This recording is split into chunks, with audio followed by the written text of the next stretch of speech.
bo'sh qo'yib qo'yish, telefonni berib qo'yishda. Masalan, band bo'lib tursin, men o'zim ishlarimni qilib olaman.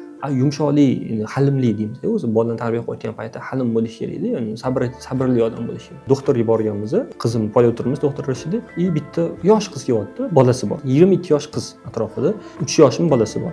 Bola yig'lab yotibdi, doktor kelayotganda, anu qiz yig'lamas uchun uryapti bolasini. Men qo'lni qizimga qarab turibman-da, anu o'zi bola qo'rqib yotdi, kaltib yotdi-da. Keyin bir payt onasini jahli chiqdi. Shuni to'xtatdi, bo'lma, ketaman. Bilganingni qil qaror. Anu bolani tahdid qilyaptimi shundaqmi, tashib etaman seni. Ya'ni 3 yoshli bola shuna narsa ko'ryaptimi, ya'ni men tashib etishim mumkin ekan deb o'yladim. Men kerak emas ekanman demaydi, o'yladim.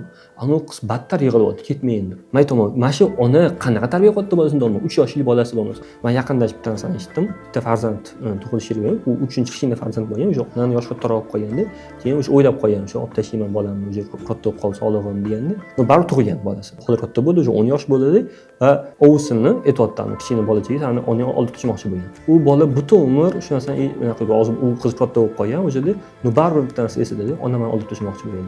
U tushunmaydi, что onam xato qilgan bo'lishlari mumkin. Onam o'sha paytda yoshlar kattaroq qo'ygan edi, organizmlar yomon edi deb o'ylash mumkinmi? U unaqa o'ylamaydi. U men kerak emas ekanman deb o'ylaydi. Va qanaqa travma bolaga tushyapti.